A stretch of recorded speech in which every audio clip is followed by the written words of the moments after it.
প্রয়োজন বোধে মন্ত্রিত্ব ছেড়ে দেব, কিন্তু এখানে কোনো সংখ্যালঘুদের উপরে কোনো অন্য ধর্ম অবলম্বীদের উপর অত্যাচার, অভিযান, জুলুম, নির্যাতন সহ্য করব না ইনশাআল্লাহ। আমাদের মাননীয় প্রধানমন্ত্রী তারেক রহমান সাহেব সরকারে যোগদান করার পর থেকে, মাননীয় প্রধানমন্ত্রী হওয়ার পর থেকে যে সমস্ত কাজগুলি উনি প্রথমে হাতে নিয়েছেন, তার মধ্যে অন্যতম হলো ইমাম, মুয়াজ্জিন এবং অন্যান্য ধর্মের পুরোহিতদের সম্মানী দেওয়া। বাংলাদেশ স্বাধীনতার পর থেকে এখন পর্যন্ত যত সরকার এসেছে, কোনো সরকারই কিন্তু ক্ষমতা নেওয়ার পরে কয়েকদিনের মধ্যে জনকল্যাণে এতগুলি কাজ করতে পারে না। এটা আমি চ্যালেঞ্জ করে বলতে পারি। হজের বিষয়টা আমি কিন্তু প্রায় প্রতিদিনই রাত্রে প্রায় 2টা-3টা পর্যন্ত হাজি ক্যাম্পে থাকতে চেষ্টা করি, হাজিদের অবস্থা জানতে, তাদের সমস্যার সমাধান করতে চেষ্টা করি। কিন্তু আমার সাংবাদিক ভাইদেরকে যেটা আমি লক্ষ্য করেছি, আমি তাদের কাছে কৃতজ্ঞ, আমি ঋণী। 2 সাংবাদিক ভাই গিয়ে হাজির হয়ে গেল, আমাকে কিছু প্রশ্ন করল। আমাকে বলল যে আমরা দেখলাম হজ ক্যাম্পে নাকি খাবারের মান খুব নিম্ন, আরো কিছু। আমি বললাম যে দেখেন, খাবারের মান যদি নিম্ন হয়ে থাকে আমাকে প্রমাণ দেন, আমি এখনই ব্যবস্থা নেব।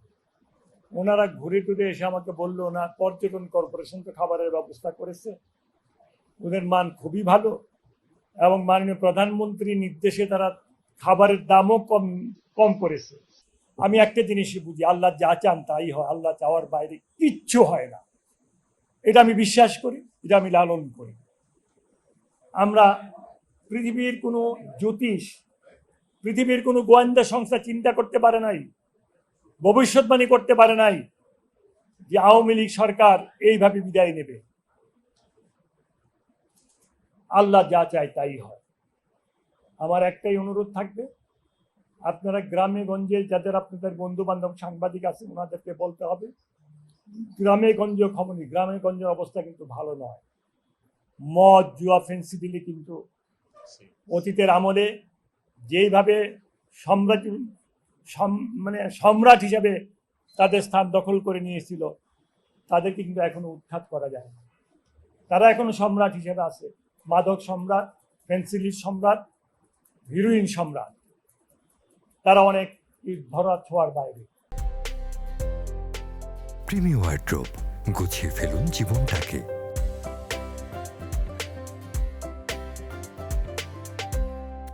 আপনারা শুধু পারেন সাংবাদিকতার মাধ্যমে ওদের আসল পরিচয়টা বের করে দিয়ে প্রশাসনের কাছে দাবি জানাতে, ওদের বিরুদ্ধে আইনগত ব্যবস্থা নেওয়ার জন্য। ভারত সম্পর্কে, ভারত তো বিশাল দেশ, ওনাদেরকে আমি শ্রদ্ধা করি এই জন্য, যেহেতু ওনাদের দেশে গণতন্ত্রটাকে ওনারা খুব লালন করে, এই জন্য আমি শ্রদ্ধা করি।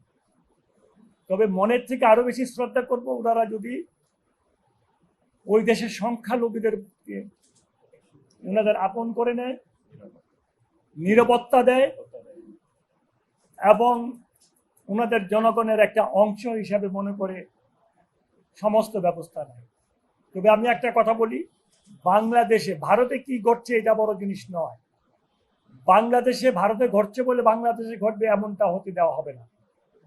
প্রয়োজন বোধে মন্ত্রিত্ব ছেড়ে দেব, কিন্তু এখানে কোনো সংখ্যালঘুদের উপরে কোনো অন্য ধর্ম অবলম্বীদের উপর অত্যাচার, অভিযান, জুলুম, নির্যাতন সহ্য করব না ইনশাআল্লাহ। অবশ্যই আমরা চেষ্টা করব। আমরা আমাদের সরকার প্রধান যিনি আছেন, উনি অবশ্যই চিন্তা করতেছেন এই ব্যাপারে, উনি অবশ্যই ওনার পক্ষ থেকে উনি কথা বলবেন। আল্লাহ রাসূল সাল্লাল্লাহু আলাইহি ওয়াসাল্লাম বলছেন, তোমার শরীরের একটা অংশ যদি আঘাত লাগে, তুমি যেমনটা অনুভব করো সারা শরীরে, আমার মুসলমান ভাইদের মধ্যে কেউ যদি যে কোনো জায়গায় আঘাতপ্রাপ্ত হলে তুমি কেমনটা অনুভব করো, এইভাবে বলছেন। এখন ওনারা যদি না বুঝেন, আল্লাহ রাসূল সাল্লাল্লাহু আলাইহি ওয়াসাল্লাম তো মুসলমানদের মধ্যে বিভক্তি চায় নাই। উনি এই ব্যাপারে সারা জিন্দেগি পরিশ্রম করে গেছেন মুসলমানদেরকে এক রাখার জন্য, আল্লাহর প্রতি আস্থা বিশ্বাস রাখার জন্য, আল্লাহর হুকুম অনুযায়ী চলার জন্য। আর আমরা কথায় কথায় বলি হজের পরে এটা, হজের সাথে এটা তুলনা দেওয়া ঠিক না। হজ এটা আল্লাহর হুকুম। হজ হলো যাদের উপরে ফরজ তারা করতেই হবে, হজের সাথে এটার কোনো তুলনা হয় না।